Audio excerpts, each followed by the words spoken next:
പ്രവാസികളുടെ കൂട്ടത്തിൽ ആരാധനം അറിയുന്നത്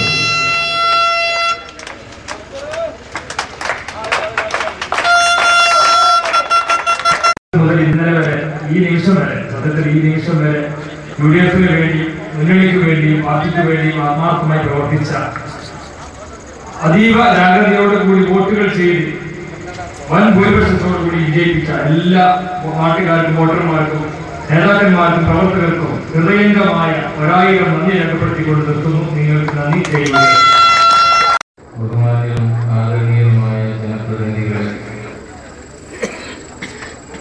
ഐക്യജനാധിപത്യ മുന്നണിയുടെ തെരഞ്ഞെടുപ്പ് വിജയത്തിനു വേണ്ടി ഏറെ കഠിനാധ്വാനം ചെയ്ത പ്രിയപ്പെട്ട നേതാക്കന്മാരെ, സർവോപരി ഐക്യജനാധിപത്യ മുന്നണിയിലെ എൻ്റെ പ്രിയപ്പെട്ട കാരണവന്മാരെ, സഹോദരന്മാരെ, സുഹൃത്തുക്കളെ, വളരെ വലിയ ഒരു തെരഞ്ഞെടുപ്പ് വിജയാഘോഷത്തിലാണ് പുൽപ്പറ്റ പഞ്ചായത്തിലെ UDF പ്രവർത്തകന്മാരുള്ളത്. തകർത്ത് തരിപ്പണമാക്കിയിരിക്കുന്നു നമ്മൾ സുഖമാക്കി. ആ കോലത്തിൽ തകർത്ത് തരിപ്പണമാക്കിയിട്ടും അഹങ്കാരത്തിന് ഒരു കുറവില്ല. അഹങ്കാരത്തിന് ഒരു കുറവില്ല. ഇപ്പോ കേരളത്തിലെ 14 ജില്ലയിലും ആ പാർട്ടി തോറ്റിട്ടും സഖാവ് പിണറായി പറഞ്ഞുകൊണ്ട് നടക്കുന്നത് 10 ലക്ഷത്തിന്റെ വോട്ട് കൂടിയെന്നാണ്.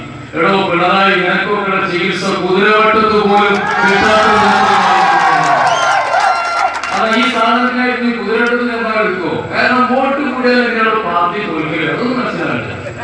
വോട്ട് കൂടി പാർട്ടി തോറ്റു. എന്നിട്ട് മത്തി മുളകിട്ട മാതിരി ദേശാഭിമാനി ഇതെങ്ങനെ ഉപയോഗിച്ചാൽ ഈ കമ്മ്യൂണിസ്റ്റുകാർക്കെല്ലാം വേറെ ഭൂമി മലയാളത്തിൽ ബുദ്ധിയുള്ള മനുഷ്യന്മാർക്ക് ഇനി ആ പേപ്പർ കൊണ്ടിടക്കാൻ പറ്റും. ഞാൻ ഇന്നലെ ഒരു സഖാവിന്റെ വെളി ചെന്നു. ഒരു കല്യാണമായിട്ട് ബന്ധപ്പെട്ട ഒരു വിഷയത്തിൽ ചെന്നതാണ്. ഇന്നലെ വെളി ചെന്നപ്പോൾ വൈകുന്നേരം ഒരു 7 മണിയായി. വൈകുന്നേരം 7 മണിക്ക് ചെന്നപ്പോൾ ദേശാഭിമാനി പേപ്പർ ഞങ്ങൾ ഷോപ്പിൽ കിടക്കുന്നു. ഞാൻ പുറത്ത് നിർത്തി നോക്കി. കാരണം അങ്ങനെ അപൂർവ അവസരത്തിൽ ആ സാധനം കൈകൊണ്ട് തൊടാൻ എടുത്തുള്ളൂ.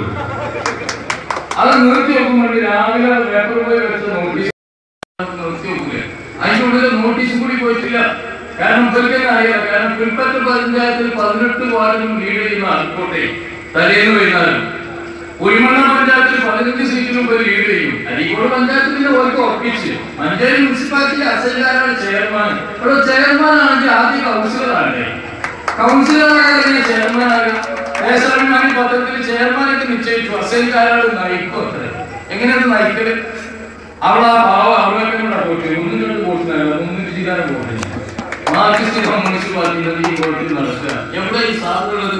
ബാർബർ ഷാപ്പിലെ അവസാന കല്ലുമാതിരി തേഞ്ഞി പോയി. ആ സാധനം കോഴിക്കോട് അങ്ങാടി ആ പാർട്ടി ഇങ്ങനെ പോയിട്ടുണ്ടെങ്കിൽ അത് നോക്കി കുന്നമംഗലം പഞ്ചായത്ത്, അത് കഴിഞ്ഞാൽ തൊട്ടടുത്ത പടനിലം പഞ്ചായത്ത്, കൊടുവള്ളി പഞ്ചായത്ത്, താമരശ്ശേരി പഞ്ചായത്ത്, അടിവാരം, കൽപ്പറ്റ, വൈദ്യുതി